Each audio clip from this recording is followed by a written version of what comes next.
Hello，大家好啊！晨早流天都未光呢，咁我就出動啦。咁清楚我嘅人呢都知道，因為我朝朝呢都要去做一啲嘅meditation 啦，咁就係會有一啲嘅me time 俾我自己，咁然後呢先開始新嘅一日嘅。咁琴日就太忙，所以就 skip 咗琴日嗰個 video。今日呢，我就要補翻就係繼續呢去講下究竟我爸爸點解要同我斷絕關係，佢咁激動，我仍然呢都係會好堅持我嘅理想嘅。究竟我細個嘅時候，其他人點樣去推動到我，令到我好細個就已經有一個理想，想成為一個幫小朋友嘅心理學家呢？咁好啦，大家好，我係 Dr. Ho Bianca。咁今日咧就係繼續講咯。細個嘅時候，其實咧就係雖然爸爸即係話大學嘅時候，佢就話如果讀心理學要同我斷絕關係啦，因為佢覺得會轉牛角尖啦，咁就對我唔好啦。咁雖然佢出自一個好好嘅 intention， 咁當然我就聽落去唔舒服。咁我點解會咁堅持去做呢件事呢？源自於就係我之前咧已經有講過，就話其實我係覺得大人好難理解，咁小朋友就唔明白大人嘅對佢哋嘅期望啦，咁咪有好多嘅地雷，咁我就好想呢，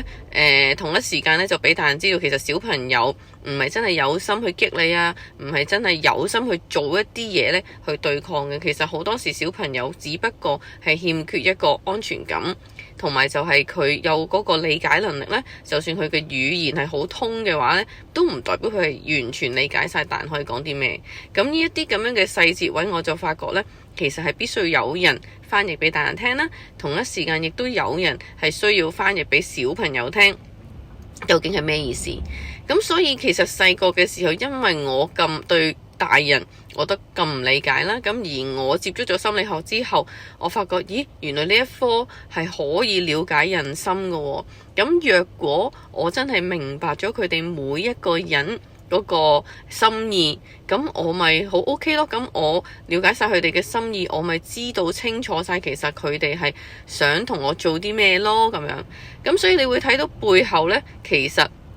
我點解想掌握晒佢哋嘅心意呢？或者佢哋究竟嗰個心路歷程啊，或者就係佢有啲乜嘢嘅 intention， 其實你會見到都係 for 我自己嘅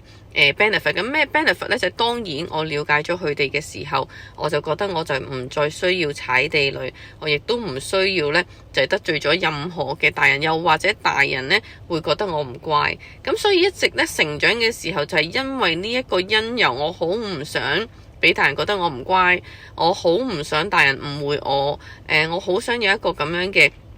好嘅印象啦，俾大人。咁其實呢個係源自於呢，就係我覺得如果我得到大人嗰個 approval 呢，咁我就即係安心啦，我就會有安全感啦。咁所以其實呢，好多時候我哋去做好多嘅嘢，even 我細個嘅時候，包括去訂立我嘅理想，其實呢，一開始我哋都係好想去揾一種嘅安全感，而呢種嘅安全感呢，可以係物質上面嘅安全感啦。OK， 咁物質上面嘅安全感咁梗係就係屋企人照顧我啦，但係其實更加多呢，就係心靈上嘅安全感。呢種心靈上嘅安全感就係當我覺得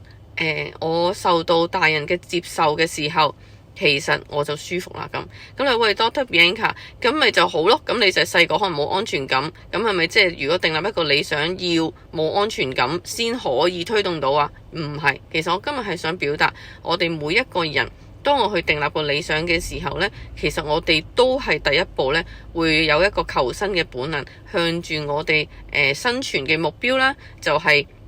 嗰個安全感去出發。因為每一個人呢，